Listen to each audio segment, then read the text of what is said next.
Halo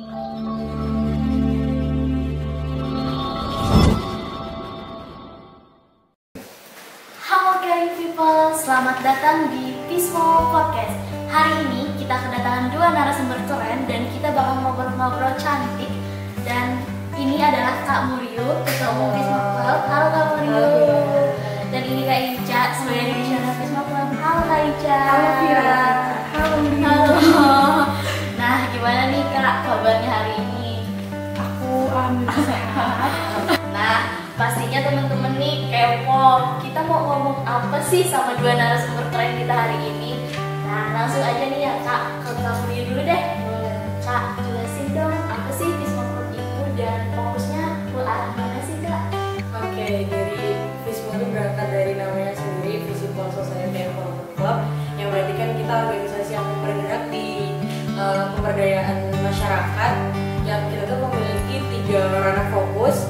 Yang pertama itu sosial masyarakat, yang kedua pengajaran pendidikan, dan yang ketiga itu lingkungan hidup. Jadi kita fokusnya ada di 3 hal itu. Oh, nah kalau dari Kak Ica sendiri nih gimana Kak gambarannya tentang Pismo Club? Oke, aku menambahkan dari Murio tadi. Ya, jadi Vismo Club itu organisasi yang geraknya itu fokusnya untuk pemberdayaan masyarakat.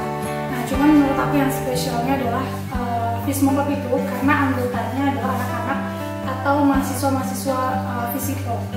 Yang mana, jadi kalau misalnya ngadain proker atau misalnya ada kegiatan-kegiatan kayak gitu tuh, kita bisa melihat nih perbedaan antara organisasi yang di dalamnya itu mahasiswa Visipol sama umum kayak gitu. Nah, contohnya misalnya kalau ada program lingkungan hidup, kita membawa aktivis lingkungan, terus kita juga pendekatannya advokasi, terus kadang-kadang kita juga mengkritik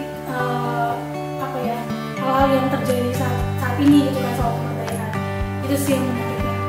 Nah, kakak kan tertarik nih di Pismo Club. Kenapa jadi kakak tuh memilih Pismo Club aja nih sebagai organisasi yang kakak pilih? Gimana tuh Kak? Kenapa tertarik? Kalau misalnya flashback waktu semester 1 ya, jadi aku tuh sebelum masuk kuliah di SMP sama SMA, aku memang udah join ke organisasi yang base-nya itu pemberdayaan. Jadi waktu kuliah, jadi langsung mencari gitu loh, kira-kira di Jogja ini, terus di kampus ini, organisasi apa ya yang juga bisa melanjutin passion aku sebelumnya gitu. Terus waktu semester 1, aku ngeliat ada pengumuman Vismo Club buka kan di lobby Visipol, terus habis itu aku baca-baca, oh ternyata ini sama nih kayak yang sama ini aku ikutin, pemberdayaan. Terus yang serunya adalah 3 ranah geraknya itu aku juga suka gitu, dan aku ngerasa kayak oh aku bisa berproses dengan baik nih, apalagi 3 tahun kan, jadi benar-benar belajar pemberdayaannya itu kita benar belajar dengan proses gitu. Terus ya udah akhirnya aku merasa terpanggil karena selama ini juga organisasi kayak gitu, akhirnya coba daftar gitu. Panggilan hati ya. Panggilan hati. Nah, kalau dari Kak Murio sendiri nih, kenapa sih kakak tertarik ikut Pismo? Kalau itu sebenarnya nggak jauh juga dari KIC ya, karena basicnya masuk ke sosial pemberdayaan. Terus juga waktu itu Vismo buka nih di lobby itu kan, terus juga dikenal lah bahwasannya Vismo tuh punya kegiatan. Dulu yang paling dikenal tuh Visipol mengajar ya sebagai apa wajahnya Vismo dulu. Nah dari situ kayak oh iya sih, soalnya belum ada nih organisasi di Visipol itu yang punya ranah fokus di situ, apalagi di lingkungan hidupnya tuh juga tuh yang kayak ada challenge dan lain sebagainya. Jadi tertarik aja karena ini beda gitu kalau misal sama organisasi yang ada di Visipol. Nah, kalau Kak Murio kan sekarang udah jadi ketua umum Pismo Club nih. Kalau hambatan yang kakak alami sambil menjadi ketua Pismo Club apa sih Kak? Oke, mungkin untuk hambatannya itu secara umum ya terjadi di beberapa organisasi-organisasi lain yang ada di Visipol maupun di luar Visipol juga, yaitu pengkondisian kesibukan anak-anak dari Vismo itu sendiri. Jadi kan misal ada anak-anak Vismo yang punya kegiatan di luar, kayak misal Kaica gitu, ada kegiatan untuk di Mapres dan lain sebagainya. Jadi ada kesibukan-kesibukan kayak gitu yang membuat anak-anak Vismo itu mungkin kurang bisa membagi waktu atau masih belajar buat membagi waktunya sendiri tuh ke Vismo. Jadi kayaknya masih harus belajar banyak dari Vismo sendiri sih. Nah, Kak Murio tadi udah nyinggung waktu nih. Kalau dari Kak Murio gimana sih cara bagi waktu dan cara bersikap profesional nih untuk diri sendiri dan organisasi? Oke, kalau buat itu mungkin kita ngelakuin kayak misal timing gitu ya, misal pagi ini itu ada jadwal kuliah, kemudian sekarang setelah itu ada rapat dan lain sebagainya. Jadi kita tahu kira-kira besok itu jadwalnya apa, jadi kita bisa memprioritaskan mana yang harus kita prioritaskan. Nah tadi balik lagi ke profesionalitas, kita sebelum mau masuk ke organisasi pastinya kita tahu setiap organisasi itu punya sisi profesionalitasnya, walaupun Pismo sendiri punya basic kekeluargaan. Nah mungkin dari situ sih kita buat ngembangin profesionalitas diri kita di organisasi tersebut. Nah kalau Kak Ica nih, Kak Ica, secara Kak Ica banyak banget prestasi di kampus. Gimana cara Kakak bagi waktu Kak? Dan mau ikut organisasi. Nah mungkin ini juga salah satu alasan ya kenapa aku ikut Visipol Club maksudnya. Ya karena aku mahasiswa Visipol gitu, yang butuh sosial, yang butuh pembelajaran yang tidak hanya teori tentang sosial, teori tentang politik, tapi kita melihat realnya gimana sih negosiasi soal lingkungan di masyarakat kayak gitu. Nah jadi aku coba nyambungkan kesibukan kedua aku yang kayak kata Muri tadi ya, prioritas kita pertama kan kuliah.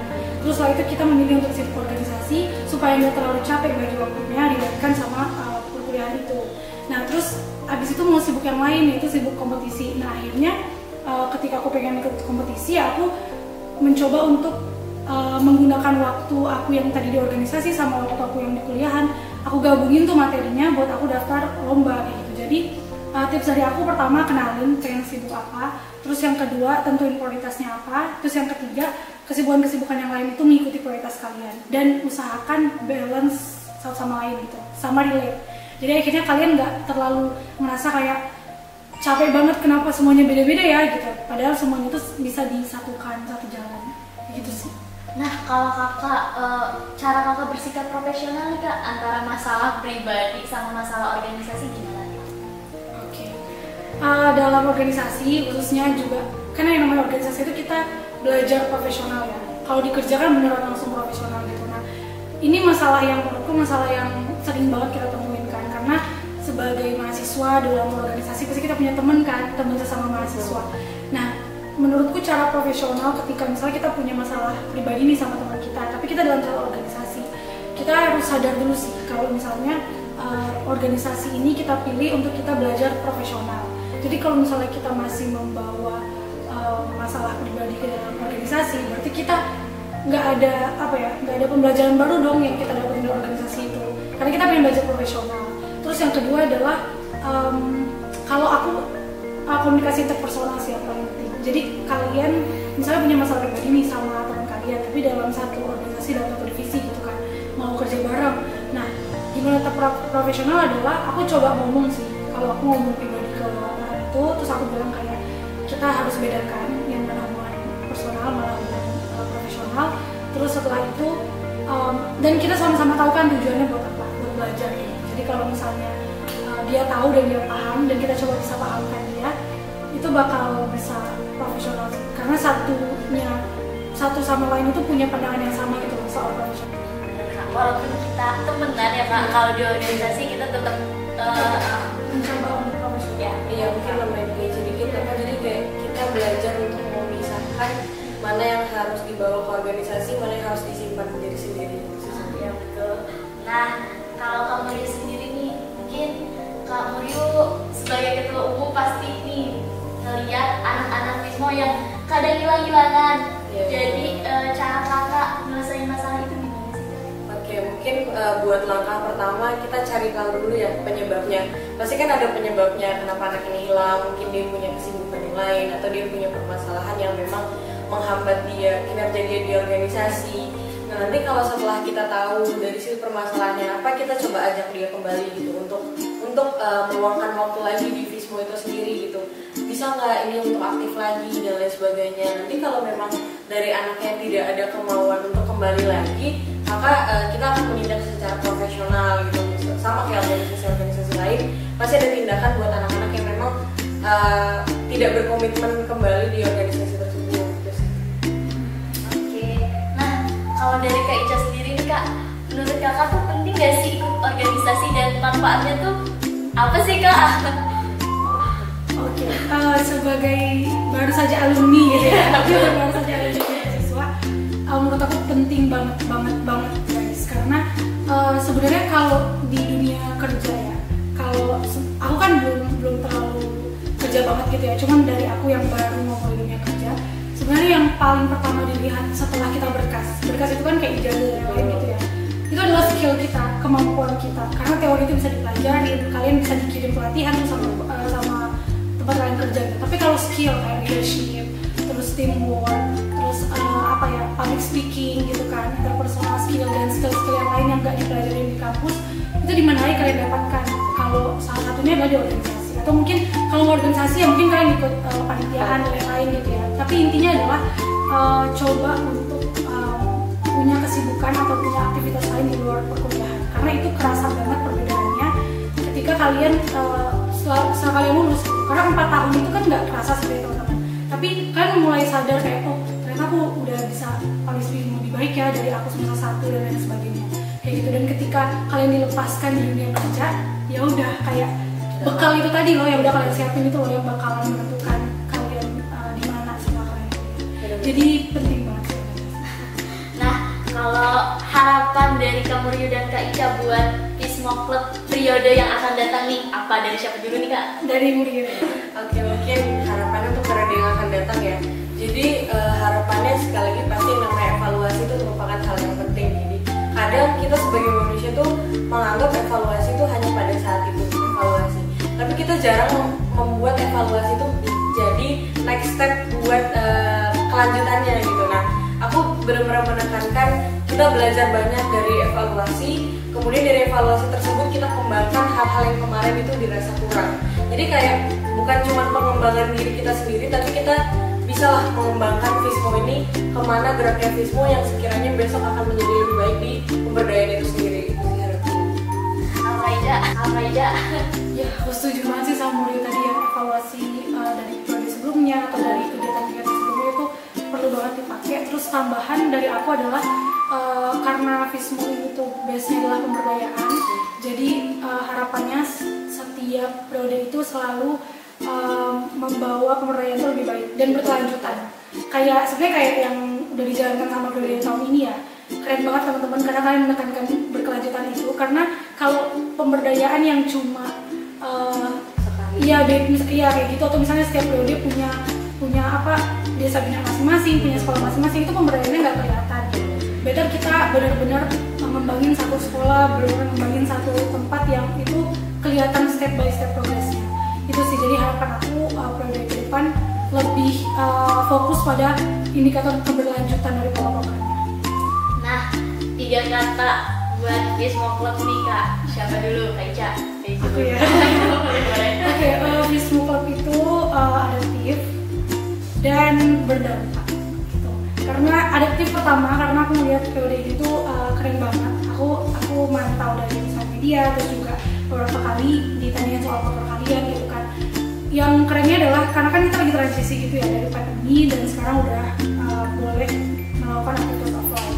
Nah, teman-teman tuh seadaptif itu tahu bahwa kita ini pemberdayaan butuh bonding dulu dari teman-teman Vismo. Akhirnya kalian ngadain TO dan lain-lain, ngadain TO dan ngadain pelatihan-pelatihan yang offline gitu. Terus habis itu proker-prokernya juga offline. Itu kalian menunjukkan bahwa kalian adaptif gitu loh sama perubahan kondisi yang udah lebih baik untuk pemberdayaan. Terus kalau yang kedua berdampak itu tadi, menurutku Vismo itu selalu nggak jauh-jauh dari berdampak. Apalagi di periode ini karena jangkauan kalian juga lebih luas ya. Kalian ngadain hidupin podcast ini mungkin bisa didengar dengan banyak orang kayak gitu. Jadi ya itu sih untuk periode ini, adaptif dan berdampak. Kalau dari kamu ini? Oke, kalau dari aku masyarakat akan berdaya. Kenapa? Balik lagi ke apa yang udah disampaikan Kak Ica juga, apa yang tadi udah aku sampaikan. Kita punya harapan bahwasannya kita akan memberdayakan suatu masyarakat gitu. Kita melihat bahwasannya sekarang banyak banget peluang masyarakat, kayak pemerintah itu membiayai seperti yang PHP 2D dan lain sebagainya. Kayak pemerintah punya harapan kepada mahasiswa sendiri yang paling dekat dengan masyarakat, bahwasannya mahasiswa ini mampu loh untuk memberdayakan masyarakat di luar pemerintahan gitu. Nah, sebagai penutup kita nih, boleh ya Kak kasih motivasi dan ajakan buat gabung di organisasi Vismo Club? Oke, motivasi. Aku lebih ke pesan-pesan aja sih teman-teman, sebagai demisioner, sebagai alumni juga. Pesan aku ke teman-teman di Vismo terutama, teman-teman itu